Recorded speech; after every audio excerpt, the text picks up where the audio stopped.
Overcast, cloudy Saturday afternoon at Belmont Park, but the streak lives. We have yet to lose a turf race that may be in jeopardy for Father's Day here tomorrow afternoon. Mother Nature, I don't know, looks a little dicey going in. Regardless, we'll be open for business. We were open for business today, day number 1 of the handicapping challenge up in the North Shore Terrace, and we're glad you've settled in with us here on MSG Plus. It's Jason Blewitt and Richard Migliore as we overlook a gloomy, kind of dark Belmont Park with 10 up and 10 down. Yeah, but at least the streak stayed alive through today. This is the longest I could ever remember never losing a turf race. And you know what? Maybe we'll get lucky. The weatherman's been wrong before. We have the Bed of Roses as our featured 8th race on the program, anchoring this edition of Insider. But for headlines, we get you right out to the action. The Group 1 Diamond Jubilee at Royal Ascot. The overall leader to a stare in a sheepskin noseband. Due Diligence is close up in the blue and orange, and then Brazen Bow from Wangina, and Brazen Bow is running a solo towards the stand-side running rail, and 3 distinct groups with Pearl Secret pulling hard in rear in the centre cluster behind Music Master and Wangina and Tropics and the Grey Glass Office. Ansgar is still leading the larger cluster. Mustard Jeep and the blue and white tracks in with a stare and Movie Star, Lucky Crystal, Gordon Lord Byron. Brazen Bow still running that solo. Casper Netra and Undrafted in touch, and the 2 groups now converge, and still Brazen Bow runs alone as they head down towards the last quarter of a mile. Stare being joined by Mustajeeb. They've headed Ansgar, Brazen Bow, Music Master, the Greensleeves, then Wangina down towards the final furlong of the Diamond Jubilee, and it's Brazen Bow for Australia on the near side. Here goes Frankie on Undrafted on the far side from Stare and Music Master. Undrafted, Brazen Bow towards the near side, trying to peg him back. Undrafted wins the Diamond Jubilee under Frankie.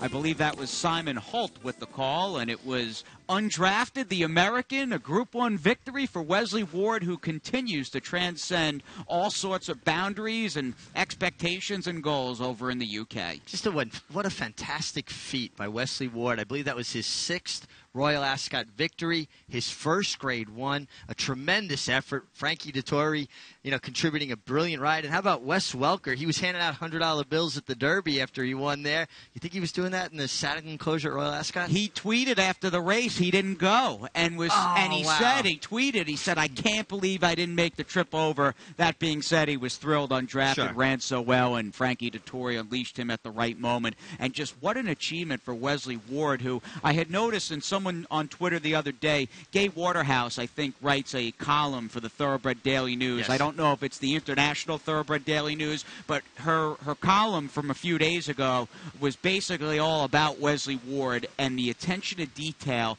the preparation, and just how good his horses act. And she called it the starting barrier, yeah, but the starting gate, and just how well-schooled and well-rounded all of his horses are. Well, I think that's the key to how much of his success has been with young horses, just how well-schooled they are. They go over there like they've done it before, and that's all the work they put in before they ever even get close to the racetrack. That's what they do at the training center, on the farm. Brilliant job. And, I remember Wesley Ward as an apprentice here, riding with him, and he was a very good rider. Obviously, Mother Nature wasn't going to cooperate long-term as a rider, but what a great horseman, and congratulations to him. All right, from Wesley Ward to Hall of Fame trainer Shug McGahee, who has got a good one, a Grade 1 winner, in fact, at the NYRA.com Metropolitan. That colt's name, Originally, Honor Code. He prepped today. First breeze back, in fact, after that the first win here, Belmont Day in the Met Mile with a half mile in 49 and change. And he's pointing towards the Whitney, and what a good horse. What a run this was. This was just a scintillating performance. He's beautiful to watch.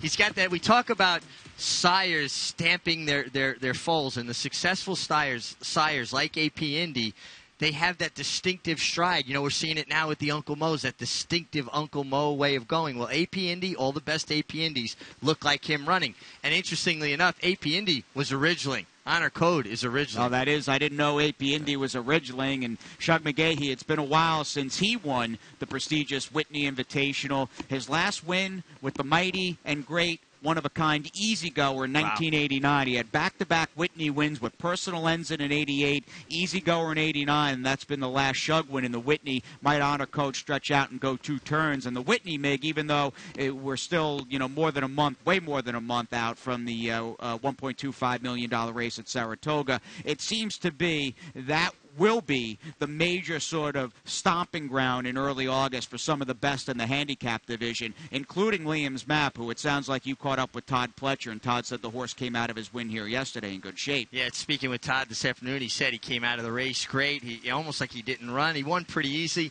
He got a 106 buyer figure, if I'm not mistaken, and that's his main objective. He'll actually be heading up there with Todd Pletcher in about a week when Todd heads up there for the summer. Exciting stuff. All right, we don't have to wait as long for the Belmont Oaks. We're just 2 weeks out from that Stars and Stripes Racing Festival on the 4th of July, and Lady Eli has been brilliant. That is a word we rarely throw around on this show, but she has been the real deal. Got into a lot of trouble, unnecessary trouble in the Wonder again, but the tail of the tape is she's unbeaten, she's never lost, and she will try to go 1.25 miles for Chad Brown, who had her for a breeze on the inner turf today. Well, I think the key word that you just used is brilliant, and she is brilliant, but is that brilliance going to be her undoing going 1.25 miles? Sometimes, as good as they look, and she looked great getting the 1 1/8, that turn of foot, that sparkling brilliance doesn't translate to 1.25 miles. I think she's great. I don't think anybody in the world can beat her going 1 mile, and I mean that sincerely. But now we'll see if the 1.25 miles isn't the stumbling block. Busy morning here at Belmont Park regarding training, and a long and lengthy and extensive work tab. I think everybody trying to beat the rain. They opened up the inner turf, take over target for Chad Brown, who's got the Belmont Derby on his radar, also breezed 5 furlongs. So we look and we wait for the Stars and Stripes program, but we have to recap this Saturday card, my friend. Day number 38. The 8th race, the Bed of Roses. That's where the spotlight went. Short field after scratches, just 5. These are fillies and mares, purse of $150,000. And here is Larry Colmus from the gate. Off in the Bed of Roses, and Room for Me missed the break. Room for Me broke last. So the complexion will change here. It's going to be Street Story and Dame Dorothy to go out to lead them early. Dame Dorothy, the favorite, will do her running on the front end today, and Street Story will be second. Room for Me, who did not come out of the gate well, will have to sit third and is in a tight spot there, just ahead of Expression. The trailer is Tahoe Tigress. The first quarter was very slow, 23 and 4/5 seconds. Dame Dorothy gets an easy lead as the field heads into the far turn, and she's on top by a length. Street Story on the outside second. Room for Me is third. Expression is fourth, and she's 3 lengths off the lead. Trying to get going for the back of the pack is Tahoe Tigress. Not much pace in front of her. Dame Dorothy just cruising along up front here through a soft half mile of 47 and 3/5 seconds. Street Story and Jose Lezcano are going to make her work now, and the two of them will turn for home together. Street Story and Dame Dorothy, and they turn it on at the top of the lane. Street Story on the outside. Dame Dorothy down at the rail. They are nose to nose, a furlong to go. Nothing separates them. Dame Dorothy fights on. Street Story on the outside. They're 7 lengths clear of the rest of the field. Dame Dorothy and Street Story come down to the line, and Dame Dorothy did it in the Bed of Roses. And then it was Street Story, followed by Expression and Room for Me. Resolute victory out of Dame Dorothy, who, to be fair, and will break down the race from start to finish, had everything her own way after the missed break of Room for Me. Yeah, but that's heads-up thinking by Javier Castellano. You see the main speed with the Scratch of La Verdad. Room for Me became the main speed, and you see through the corner of your eye, she got left. I'm going. What I liked about it, though, Dame Dorothy is not usually in this position, so she showed a different dimension, and she showed that tenacity. I like when a horse is kind of pinned down inside, and Jose Lezcano was doing a good job of race riding, keeping her in close legally, and she fought back. I think she showed a lot of heart. She was coming into today's Bed of Roses for leading trainer Todd Pletcher off that win against Judy the Beauty in the Grade 1 Humana Distaff. First time ever, Todd Pletcher and Javier Castellano won the Bed of Roses. That's almost hard to believe. Strange but true, and Javi was with the MIG after getting off this 4-year-old filly by Bernardini. Javier, not surprising Dame Dorothy won, but were you surprised to wind up on the lead? I really did. I didn't expect it to be in the lead, Richie, but I think the three horses didn't break out of the gate, and the only choice you had, dictate the pace and go from there. She really nice filly. She can garish a little bit in the quarter, but with the other horse, and just to go from there. She's very competitive, like to be competitive in the race. When you see the horse, she took off again. Were you concerned? Look at the horse, maybe got about a neck on you. Were you concerned at that point, or did you feel like she was going to fight back? She's going to fight back. I always do, and I've got a lot of confidence with the field. I've been right so many times. She's phenomenal. Every time she encourage and she hook up with another horse that she go for. How important it is, though, to break good the way you did and go forward in case the other speed gets left. A lot of races don't go the way you normally plan. I think that was key, though, going forward out of the gate. My main concern today a little bit was the field. She doesn't break out of the gate. But Dame Dorothy, she broke so well. Really important. I believe that's the key to win the race. Good break out of the gate, put in good position to forward to go from there. Great job, Javier. Thank you, guys. The usual heads-up, good ride from Javier Castellano. He's won the last couple of Eclipse Awards as the nation's champion jockey, and Victor Espinoza may get it by virtue, and rightfully so, of American Farrer's Triple Crown sweep. But make no mistake, this is a man, Javier Castellano, who makes very few mistakes out there from the starting gate to the wire. And that's what stands out to me, just how consistent he is. He's consistently good every day, day in and doesn't matter what kind of horses, doesn't matter what distance, surface. He just shows up and rides good every single day. And one of the keys to that is he gets his position going forward. Third consecutive two-win afternoon for the Pletcher Juggernaut. In fact, Todd had a pretty nice turf horse in the form of Charming Kitten coming back off the layoff. Faced a short field, but a good one in race number 3 on the inner turf. We'll check it out, including the Pick 6 carryover, when we come back.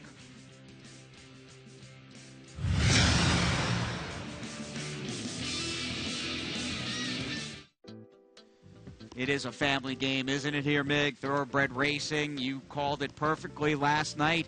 We'll have that Father's Day card here tomorrow. Keeping our fingers crossed with the weather. It's a 9-race card that gets underway at 1:20 p.m. We'll have the Father's Day preview coming up a bit later in the show. But when you stop and think, I mean, this is a family affair, this sport, and it's the greatest sport played outdoors. It is the greatest sport played outdoors. You know, on a personal note, one of my favorite days in my memory as a child growing up was coming here with my father to see Seattle Slew win the Triple Crown, the Belmont Stakes. Those are things that stay with you. Those are the things that make you a fan for life. All right, on to race number 3. Larry Comas will take us through. Short field, but a good one. Number of layoff horses coming back, and by number, I mean 3. But I think we only went with 6, and Larry's got the call on the inner from the gate.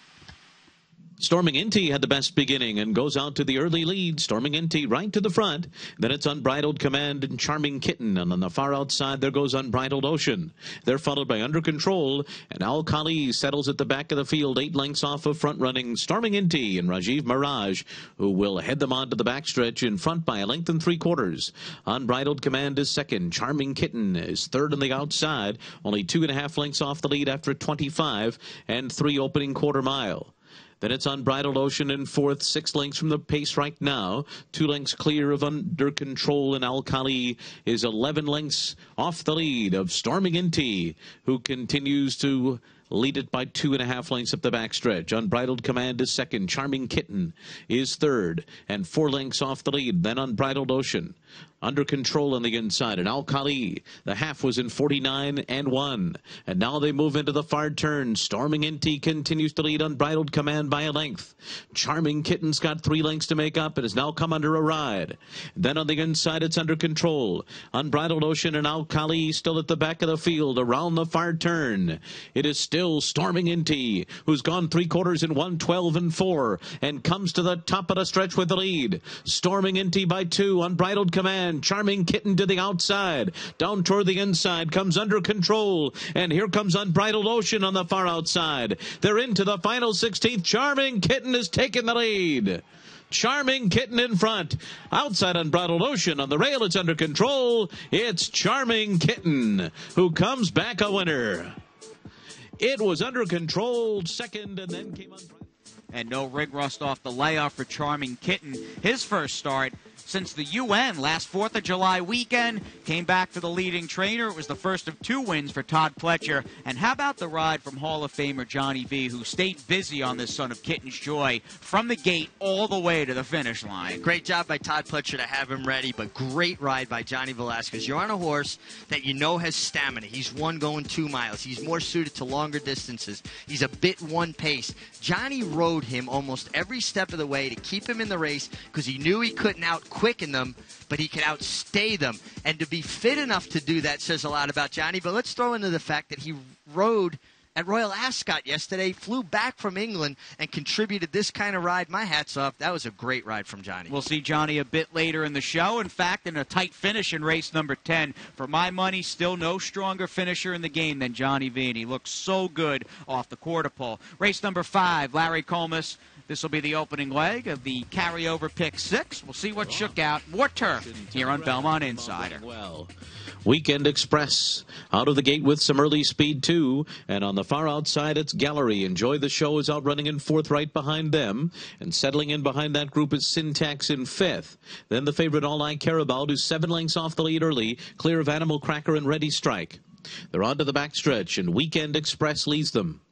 Prompted along by Gallery on the outside. Ocean Telegraph is 3rd, and then it's Enjoy the Show 4th through a 25 flat opening quarter mile.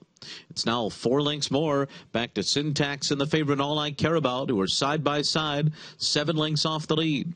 Then it's back to Animal Cracker. Ready Strike trails 12 lengths from the pacemaker Weekend Express, who leads a half a length over Gallery in 2nd. Ocean Telegraph is 3rd, and to the outside comes Enjoy the Show, a 49 3/2 mile. Then Syntax, All I Care About, has closed the gap to 6 lengths as they go into the far turn. And then it's Animal Cracker and Ready Strike. It's still Weekend Express and Gallery that wouldn't 1-2 throughout here. They're a neck apart. Enjoy the Show is 2 lengths off of them. And then comes Ocean Telegraph, who's being ridden along for more. All I Care About's going to get a wide run, but is gaining ground, and Syntax gets through on the inside. Syntax, a perfect trip, now swings off the rail, and they're into the stretch. And here comes Syntax on the outside of Gallery. All I Care About's on the far outside. Weekend Express, Enjoy the Show, and Ocean Telegraph in the final 16th. It's Syntax in front. Syntax has the lead. All I Care About into 2nd. Syntax, a perfect ride by Jose Lezcano. They win it by 3/4 of the length. All I Care About was 2nd, and then came... Was a good ride, Larry. You are correct. Jose Lezcano riding for Belmont with Syntax in race 5. And another guy that we can't, overstate it. I mean, Jose Lezcano's been riding tremendous, and riding tremendous on any surface. He saves ground. He's patient when he's supposed to be. He's aggressive when he's supposed to be. He's not making any mistakes either. I think we're being treated to a lot of good riding around here. Blue and Yellow Silks of Matt Scherer, who owns, it seems, every 3 horses or so on the backstretch. He's got horses with about 10 different trainers. I love it. He's good for the game, and it was pretty cool that he ran Cyclogenesis over at Royal Ascot yesterday. It's the 7 stars on a Saturday, though. Here's what else happened from race 1 all the way through the nightcap. On the far outside, and Ganador is right behind the leaders. A 47 flat half mile. They're into the stretch, and Love to Run set sail for home. Cost Effective trying to make a race of it on the outside. First Ranger is down at the rail. It is Love to Run coming down to the 16th pole, clear a length and a half. Then Cost Effective and First Ranger on the inside. It is going to be Love to Run by 2 lengths on the wire. Over Cost Effective, First Ranger and Ganador. To the outside for a clear run by Arad Ortiz Jr. And then it's Kitty Cat on the far outside. They're into the stretch. And America's Princess still going at it with Bella Joy. Between those two, here comes corner 3 from dead last. Corner 3 with an explosive rush to the front.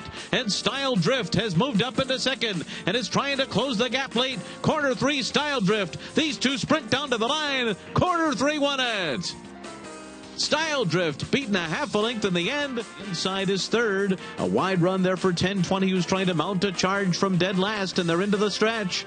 And it is Snake Oil Charlie battling Visher Ferry, and these two, Snake Oil Charlie to the front.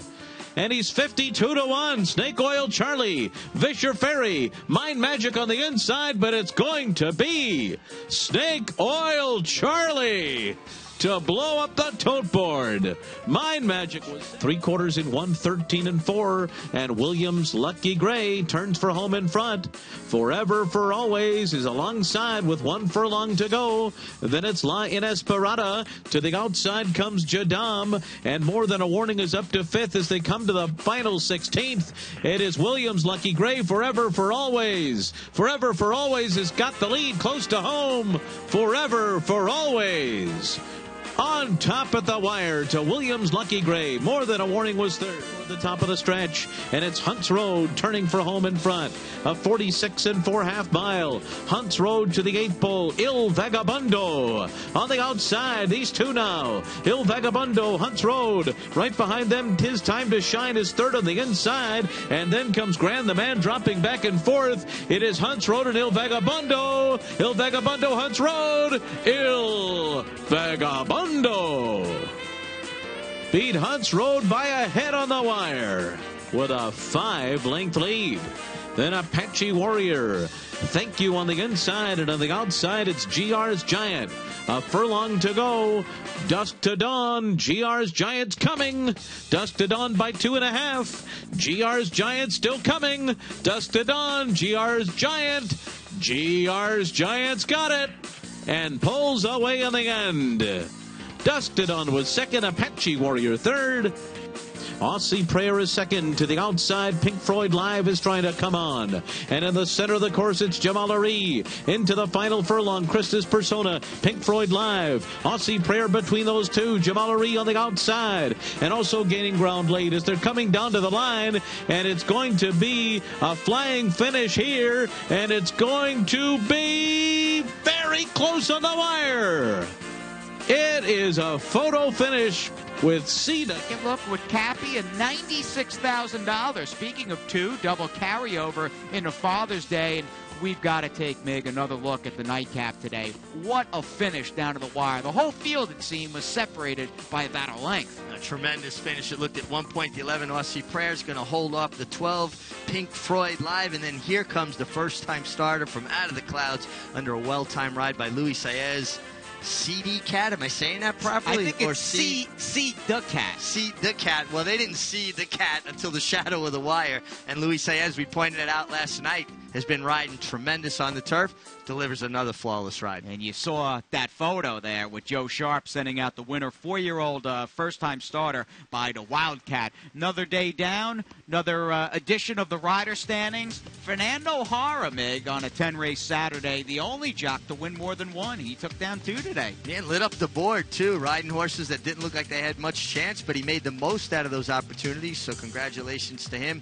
Irad Ortiz, Javier Castellano pecking away at that lead, though. Third consecutive two-win day for Todd Pletcher, who's 5 away now here at Belmont this meet from his personal best of 40. And 9 away from the record held by David Jacobson, and it looks like the way Todd's horses are running, he's going to obliterate that. A few claims early on. Let's see who went where. First Ranger, cost-effective from the opener. Mind Magic, who didn't get it done, is the beaten favorite in the fourth, or second choice, claimed by Danny Gargan. And Bruce Brown for Epona Racing claimed Oaks, the Brazilian bred, for 40 G's. Sunday preview, 96,000 is the Sunday carryover. We'll talk about a couple of key races when we come back.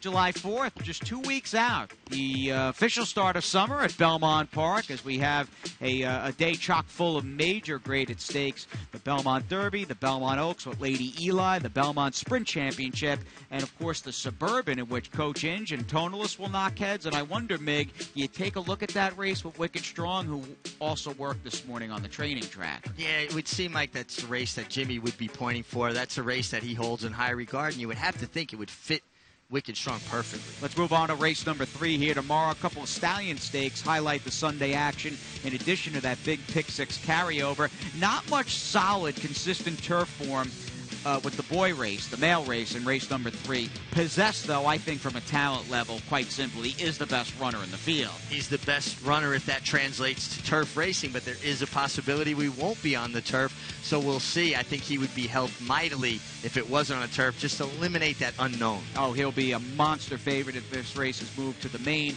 If it is on grass, Mark My Style is coming in off a victory for John Toscano, whose horses have been solid all meet long. Yeah, if it is on the turf, that's who I would lean to. He's got proven turf form. He's got a hot barn. John Toscano's barn has just been doing well the entire year, hitting it better than 20%. And Mark My Style would get, I think, that cozy kind of trip, and maybe 7 furlongs would intensify his late kick. Race number 6 is up next. This one for the 3-year-old fillies. It's a battle of the Anns and the Annies. Freudian is up first. Cakewalk trip, but beat older last time out. Yeah, always nice when a 3-year-old beats older. Did have everything her own way. It's going to be a little different story going to 7/8, but she's got proven turf form 2 for 2 and 2 for 2 over the Belmont lawn. Orange and Blue Silks of Crown Stable with the number 6 Dreamboat Annie, who's coming in off a victory in turf dirt. It doesn't matter. She's been good on both surfaces. Yeah, but undefeated on turf. So, you know, either way, she's going to be good tomorrow, no matter what happens with the weather. And I like 7 furlongs for her. She finished well enough last time to make me think an extra furlong will actually be in her favor. We got Ann, we got Annie, and here's Amazing Ann to finish off the trifecta. And all 3 of these fillies are by Freud, which is pretty unbelievable. This was a tough trip for Amazing Ann as the winner, RY Squadron, cut her off in deep stretch. And it cut her off unnecessarily, too, because I think the race was basically decided. She was finishing well. No reason for that to take place. It happened. The good news is she's okay, and she's running in this, and this is a race I know they were pointing for. I spoke with her owner, Anthony Gray, and this was what they had on their agenda the whole time. And she'll keep Junior Alvarado, who continues to ride well for Tom Morley, just recently married to Maggie Wolfendale, who coincidentally is standing by along with Andy Serling on the Sunday preview with Who Is Good. Thanks a lot, guys. Well, there's a lot of rain in the forecast Saturday night into Sunday, and I'm going to go out on a limb and say for the first time at this meet at Belmont, we'll be off the turf. And that's just fine with me. I think these races, these turf-scheduled races, are much more interesting, believe it or not, in the dirt on Sunday's card. And the one I want to look at is the 8th race, which has an abundance of MTOs. I like the 1A, Change Will Do You Good. This is not a turf horse, and I'm glad the horse is getting right back to the dirt. They've tried the turf in the past, and while he won a race, he is a better horse on the dirt. I'm not worried about the wet track. He's run well on a wet track before. I like this horse in the spy. I think he gets a very good trip, and I also think Change Will Do You Good might get a little bit overlooked in the wagering. That's the 1A, Change Will Do You Good in the 8th race, looking to be off the turf as we go to Maggie. Thank you, Andy. Well, gray skies are looming here today. So for this Paddock Insider, I'm going to stay away from those turf races. There are many on the Sunday card, including those 2 Stallion Series stakes for the 3-year-olds on the turf, the girls and the boys division. I was lured to them, but I'm going to stay with race number 1, a scheduled dirt race, and it is a starter allowance going the 1-turn mile. And a horse who I've just been a fan of, and I don't know what kind of price you're going to get. It's probably going to be short. But I just like to see him in the winner's circle, and that is number 3, Special Ops for Christophe Clement. I really thought he had the goods last time. He did come up a bit short that day, or just kind of ran evenly. So I'm wondering if he'll cut back in distance a little bit, and just the fact that he looks like he's doing phenomenally, that he can finally get the job done. Like I said, not going to be the greatest value, but I think Special Ops will find himself in the winner's circle tomorrow. So that's your Paddock Insider for today. Guys, back to you. That's it. The buzzer has sounded. The Mig and I thank you for tuning in. We'll have our Father's Day edition Belmont Insider tomorrow night right here on MSG+. We'll see you out at the Big B. First race post, 1:20 p.m.